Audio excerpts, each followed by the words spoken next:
Ciao a tutti amici di mattoscacco.com, ben ritrovati in questo nuovo video. Tenetevi forte che oggi andiamo a vedere una partita giocata blitz fra Garry Kasparov col bianco e con il nero Hikaru Nakamura, sicuramente fra i 10 giocatori di scacchi più forti al mondo attualmente. Sappiamo di quanto sia forte Nakamura nelle partite blitz, quindi Kasparov qui è una bella gatta da pelare, ma vediamo com'è andata la partita. E4 e 5, cavallo F3, cavallo C6 e qui non la solita alfiere B5 che dà via a una partita spagnola, ma D4, partita scozzese.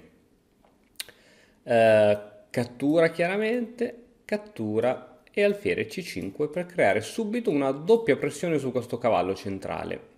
Alfiere E3 per supportare questa pressione, donna F6 per aggiungere un terzo pezzo attaccante e qui C3 diventa obbligatoria. A questo punto, dato che la donna si è sviluppata in F6, questo cavallo non sa dove andare e sappiamo quanto sia brutto mettere un cavallo all'esterno, lo si mette in E7. Alfiere C4, cercando una collocazione buona per il proprio alfiere, cavallo E5 si minaccia l'alfiere, ritirata in B3, si potrà ritirare anche in E2, nessun problema. D6, arrocco corto e arrocco corto. F3, creando solidità alla struttura pedonale, in più, essendoci appunto l'alfiere che si muove su case scure, è buona norma mettere questi pedoni su case bianche. Cavallo da C7 va in C6, creando ancora pressione su questo punto e c'è questa diagonale che è sotto tiro, perciò il re dice fammi togliere questa diagonale il prima possibile, alfiere B6 in modo tale che l'alfiere è super protetto da questi due pedoni in caso di cambio, di scoperte, cavallo in A3, sappiamo quanto i cavalli all'esterno non vadano bene, ma in questo caso dopo cavallo C4 si può cambiare con uno dei pezzi forti all'avversario. Re in H8, donna D2, si mettono in comunicazione le torri, cavallo in A5, puntando anche su questo alfieretto, ma Kasparov non ha problemi perché gioca cavallo in D va in B5, creando con l'idea di catturare questo alfiere e nel momento in cui questo alfiere è stato catturato poi si può catturare su C7 poiché non c'è più nessun difensore. Alfiere per E3, donna per E3 a questo punto è sotto attacco, donna in E7 e adesso con tutta calma ritiriamo il nostro bell'alfiere. A6 per togliere il cavallo, da qui cavallo D4 che occupa un'importante casa centrale. C5 per schiodare questo cavallo da qui, il cavallo si ritira in E2 e ora cavallo in A va in C4. Si minaccia chiaramente la donna e Kasparov dà proprio in modo con sorriso a 32 denti questo cavallo, ripresa ancora di cavallo, e ora si minaccia donna e il punto in B2, motivo per cui la donna è costretta ad andare in C1. F5 con attacchi veramente spietati, B3, cavallo in B6, C4 e si è rafforzato il controllo della casa D5 che si potrà occupare con un cavallo a seguito di manovre di questo tipo, ci si potrà mettere anche una bellissima torre in D1. F per E4, alfiere per E4, comunque a questo punto ancora saldamente controllato, alfiere F5, cavallo in G3, minacciando l'alfiere e proteggendo il proprio alfiere. Cambio, qui si vedeva secondo me una Nakamura che voleva semplificare il gioco perché giocare contro Kasparov non so quanto sia bello.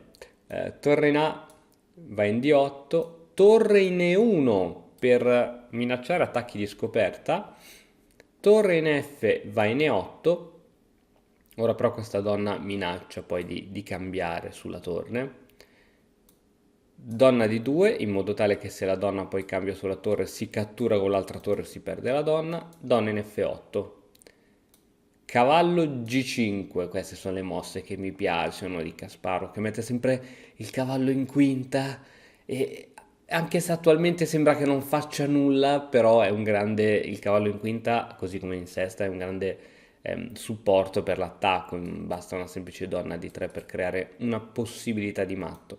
Donna F6, cambio di torri, torre ne 1 e ora sembra che questo sia un errore. Infatti si cattura la torre, la donna è costretta a deviarsi da questa diagonale, ora il nero può catturare il cavallo. No, perché se cattura il cavallo c'è il matto con donna in E8.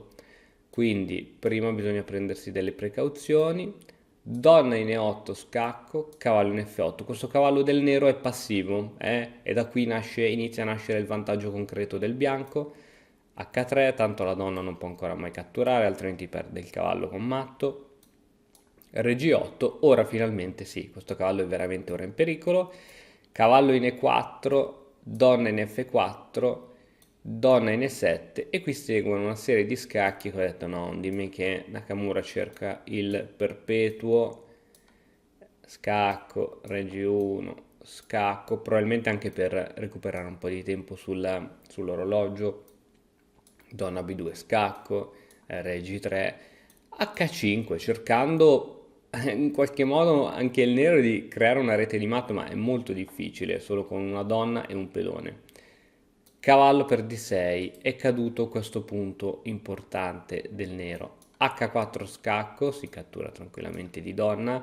Adesso bisogna fare attenzione perché la donna non protegge più questo cavallo e potrebbero esserci attacchi doppi. Già donna E5 è un attacco doppio, ma è facilmente parabile per il momento. Però quando c'è un pezzo sospeso bisogna fare particolare attenzione.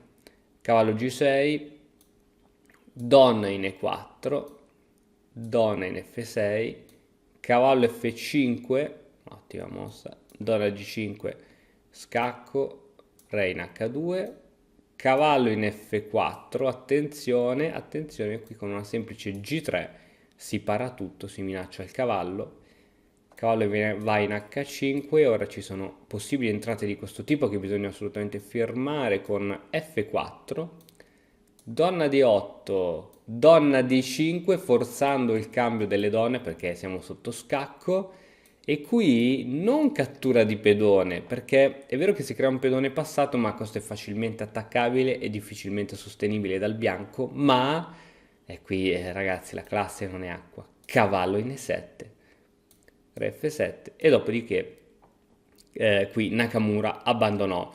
Dopodiché ci troviamo con una parità sull'ala di donna, 3 pedoni neri e 3 pedoni bianchi, ma una superiorità oggettiva di 3 pedoni contro un pedone. E a questi livelli, in un finale con 2 pedoni in più, hai praticamente perso la partita. E ancora una volta il buon vecchio Kasparov, nonostante siamo qui nel 2016, ha tenuto alta la sua bandiera di giocatore assolutamente forte, solido, aggressivo. Qui non ci sono stati sacrifici incredibili come visto, ma è riuscito ad arrivare comunque in un finale assolutamente vincente. Bene ragazzi, spero che il video di oggi vi sia piaciuto, come al solito vi sprono a condividere questi video, a mettere like, a lasciare un commento e se ancora non l'avete fatto di iscrivervi al canale. Noi ci vediamo domani con un nuovissimo video. Ciao! E ora per continuare che cosa posso fare? Beh, innanzitutto ti consiglio di iscriverti al nostro canale in modo tale da non perderti le nuove video lezioni. E poi puoi vedere il video che è stato più cliccato in questa settimana. Ci vediamo, ciao!